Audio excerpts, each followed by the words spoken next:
কেন আমরা একজনের বিরুদ্ধে একজনের লিখি? আমার নামে ফেলতে চাইলে আগামী দিনে যিনি উঠবেন তিনি আলেম নাও হতে পারেন। গুতি কেন? একজন উঠছে তার নামে ফেলো। বাংলাদেশের 54 বছরের ইতিহাসে আমি প্রথম এই একটা সরকারের পূর্ণাঙ্গ মন্ত্রী, উপদেষ্টা, মন্ত্রীর মর্যাদায় উপদেষ্টা।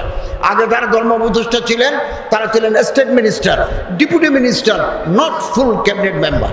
আমি তো চাই, আমার তো বয়স হয়ে গেছে, আমি তো চাই আমার দেশের ওলামা, তোলাবা, নোকাবা, ওরাফা, জোয়ামা, মাশায়েখ জনগণের ম্যান্ডেট নিয়ে পার্লামেন্টে আসুক। একজন নয়, 10 জন মন্ত্রী হোক। গুতি কেন? একজন উঠছে তার নামে ফেলো, তার বিরুদ্ধচারণ করো। এগুলো আত্মঘাতী পদক্ষেপ। আমি বারবার কথা বলি, আত্মঘাতী পদক্ষেপ। আমার কোনো ক্ষতি হবে না, কারণ আমি যতক্ষণ আল্লাহকে রাজি করতে পারবো ততক্ষণ আমার বিজয় পতাকা উঠবে। আর আল্লাহ যদি আমার উপর নারাজ হয়ে যান, পৃথিবীর সব মানুষ আমার জিন্দাবাদ দিলেও কিছু হবে না। কেন একজনকে অসম্মানিত করি? সম্মানিত করতে পারি না? আপনার ভিতরে যে জৌদত, আপনার ভিতরে যে ইলমি তাফাক্কুর, আপনার ভিতরে যে তাফাক্কুহ ফিদ্দীন, এটাকে আমি আপগ্রেড করতে পারি না, উপরে তুলতে পারি না? না, আপনাকে হেয় করতে পারলেই আমার যেন কলিজার শান্তি হয়। এটা হচ্ছে ব্যর্থতার গ্লানির জন্য তারা ফেসবুকে লিখে। ফেসবুকে যারা আজে বাজে কমেন্ট করে তারা ভালো লোক নয়, তারা ছোট লোক। ছোট লোকের কাজ হচ্ছে ছোট কাজ, বড় মানুষের কাজ হচ্ছে এগুলোর দিকে না তাকানো। জবাবে যা হেলা বাসত খামোশি, চুপ থাকাটাই হচ্ছে বড় শাস্তি। এটা ফিতনা, আধুনিক জমানার ফিতনা, বিজ্ঞানের ফিতনা, কার্স অফ দি সিভিলাইজেশন, সভ্যতার অভিশাপ। এটা মুহূর্তের ভিতরে ভাইরাল হয়ে যাবে। ছবি তোলে না জানাই। আমি একদিন অফিসে বসে কলার পাউরুটি খাচ্ছি, তা আমি খাবো না? আমি তো খেতে পারি কলার পাউরুটি, সবসময় খাচ্ছি বেরিয়ে নেওয়া তো কথা নাই। কোন মুহূর্তে এক মুফতি কাসেমি আমার সামনে ছিল, সে কখন আমার ছবি তুললো আমি রিটার পাই নাই। পরদিন ফেসবুকে দেখি অনেকে ভালো কমেন্টও করছে, কিন্তু খারাপ কমেন্ট করতে কতক্ষণ? এই যে আমার বেলায় যা ছবি তুলে ফেসবুকে দিল, এটি শরীয়ত নুকতায়ে নজরে হারাম, শরীয়ত নুকতায়ে নজরে হারাম। আল্লাহ যদি কোনো মানুষকে ইজ্জত দিতে চান, খেদমত নিতে চান, হাদিস, আপনি নিচে ফেলে দিতে চাইলেও পারবেন না। আল্লাহ ওনার উপরে তুলছেন, আল্লাহ ওনার মর্যাদা দিচ্ছেন, ওনার কাছ থেকে আল্লাহ খেদমত নেবেন। হজরত আল্লামা মামুনুল হক সাহেব, হজরত আল্লামা মাহফুজুল হক সাহেব, হজরত মুফতি আহমদউদ্দিন সাহেব, চরমনের পীর সাহেব হুজুর, যাত্রাবাড়ির বড় হুজুর হজরত মৌলানা মহিউদ্দিন মাহমুদুল হাসান জিদুল মালিকুম, এই ফরিদাবাদ মাজার মোহতন সাহেব, এগুলো আমাদের মৌলানা হাসান জামিল সাহেব, আমাদের মাথার তাজ, আমার দেশের রত্ন। আমরা তাদের দিল থেকে মহব্বত করি। আল্লাহ তাদের মাধ্যমে অনেক খেদমত, বেপায়া খেদমত আল্লাহ তাআলা ওনার কাছ থেকে নিচ্ছেন। আমিও মর্যাদায় পৌঁছতে পারি নাই, ফেসবুকে লিখে ওনাদের ইজ্জত শেকনি করি। নামাতে পারবেন না হাজার চেষ্টা করেও, আর যে পড়ে গেছে তাকে চেষ্টা করেও উপরে তুলতে পারবেন না। লা ইয়ানফাউ ওয়া লা ইয়াদুররু, কোনো নাফা কোনো জরর আপনি পৌঁছাতে পারবেন না, আল্লাহর ইচ্ছাই পূর্ণতা লাভ করবে। আসুন হালাল রিজিক তলব করি, মানুষের প্রতি সম্মান জানাই, মর্যাদা জানাই।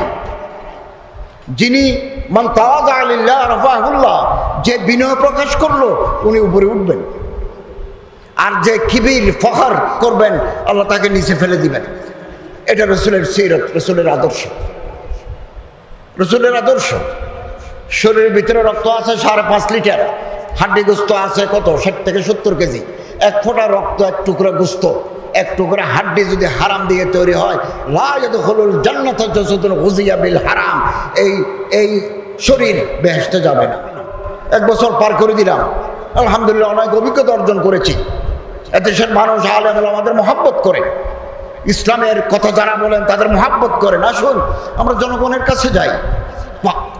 পাবলিকের ম্যান্ডেট নেই, সংসদে আমরা প্রতিনিধিত্ব করি, সুযোগ সবসময় আসে না। এই সুযোগ 54 বছর পরে নতুন করে সুযোগ আসছে। ঐক্যবদ্ধ হওয়া, কাছাকাছি আসা।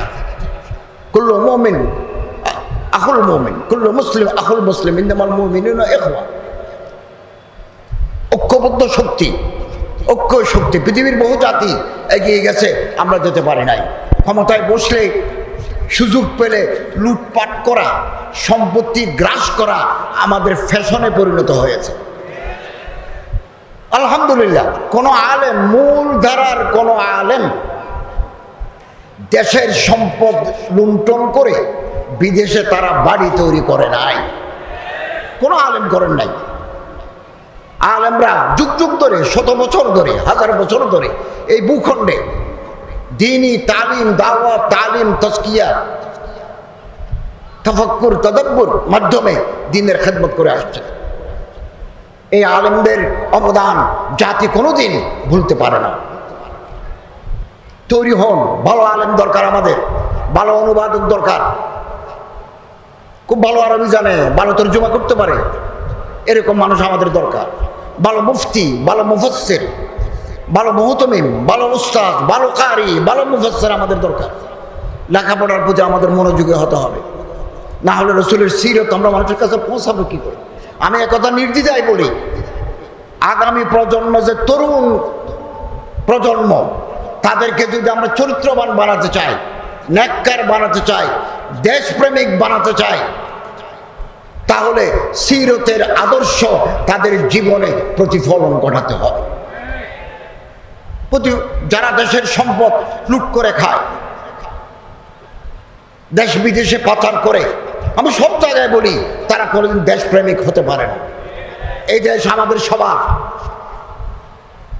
এই দেশের 54 বছরে দেশের উন্নয়নে যারা শ্রম দিয়েছেন, আমরা তাদেরকে সম্মান জানাতে চাই।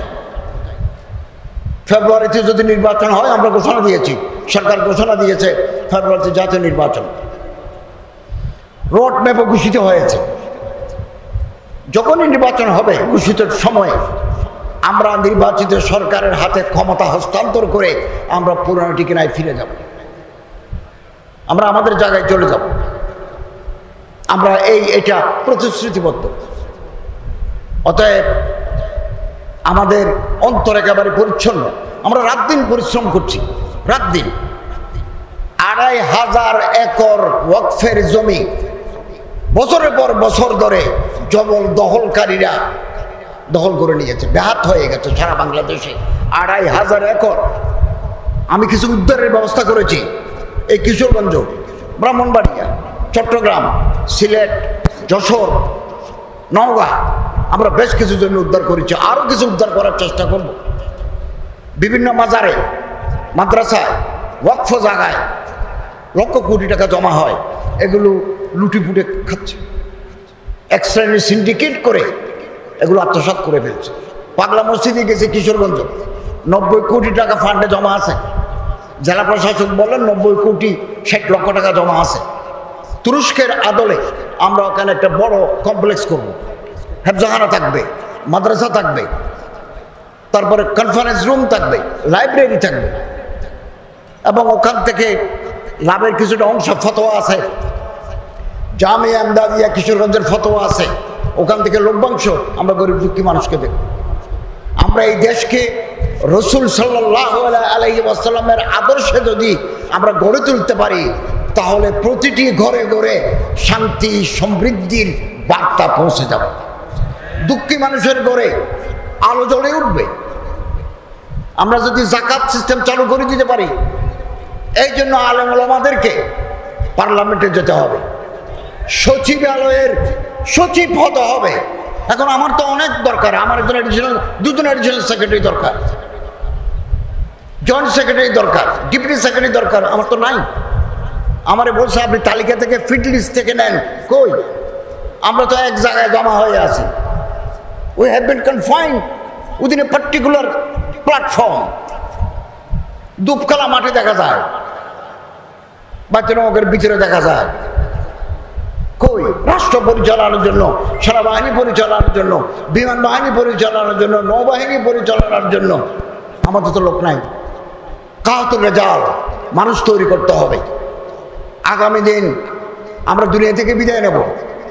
যারা আসবেন আগামী দিনে এই দেশে সিরাতে রাসূলের আলোকে একটা সুন্দর রাষ্ট্রীয় ব্যবস্থা, সামাজিক কাঠামো তৈরি হওয়ার জন্য আপনাদের প্রস্তুতি নিতে হবে। গরম বক্তৃতা করলে হবে না। গরম বক্তৃতা is not final solution to all. পরিকল্পনা মাফিক এগিয়ে যেতে হবে। কই আমাদের কি কোনো পত্রিকা আছে? আমাদের একটা ন্যাশনাল ডেইলি, একটা গণমাধ্যম আমাদের হাতে নাই। ওয়ালাকিন কলম দর কফে দুশমন আস্ত, দুশমনের হাতে কলম তুলে দিয়েছি, কলম আমাদের কলম তাদের হাতে তুলে দিয়েছি। কে লিখবে? অতএব ভাবতে হবে, ফিকির করতে হবে। উম্মতের যারা মুফাক্কির, উম্মতের যারা রাহনুমা, তাদের পরামর্শ মতো আমাদের চলতে হবে। নিজেদের মধ্যে ভেদাভেদ, নিজেদের মধ্যে ভুল বুঝাবুঝি, এগুলো অবসান ঘটাতে হবে। আমি সব সময় বলি, এখনো বলছি, মঞ্জিল সে আগে बढ़कर मंजिल तलाश कर, मिल जाए तुझे दरिया तो समंदर तलाश कर। অন্তরকে বড় করি, চোখকে প্রসারিত করি। দুনিয়া और भी है आसमां और भी, सितारों के आगे जहां और भी। এই যে কালো আসমান দেখা যায়, এরপরেও আসমান আছে। এত ছোট হয়ে গেলে হবে? এত ছোট? আলহামদুলিল্লাহ, সামনের দিকে যারা যায়, মুজাহিদ যখন ময়দানে যায়, সবার অশ্বারোহী পিছনে কিছু কুত্তা, নেড়ি কুত্তা, যার শরীরে ক্যাশ নাই, সে ঘেউ ঘেউ ঘেউ ঘেউ করে। মুজাহিদের সময় নাই পিছনে ফিরে তাকানো, পিছনে তাকানোর সময় নাই। ইংরেজিতে একটা কথা আছে, ডগ বার্কস ক্যারাভান গোস।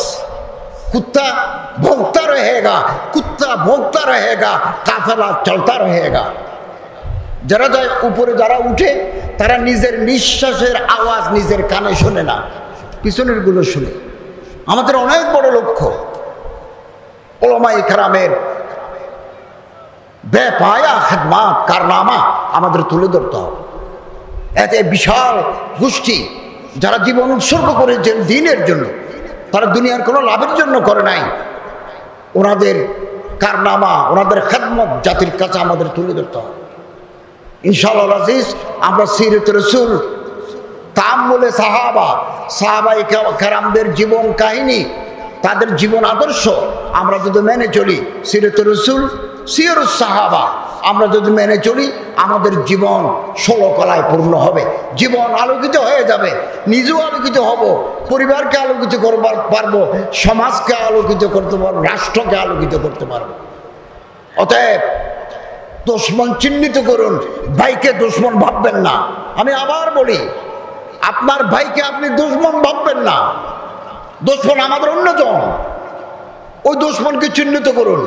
নিজের এনার্জি, নিজের কষ্ট, ত্যাগ ভাইয়ের বিরুদ্ধে আপনারা নষ্ট করবেন না। আল্লাহ তাআলা আমাদের তৌফিক দান করুন, আমিন।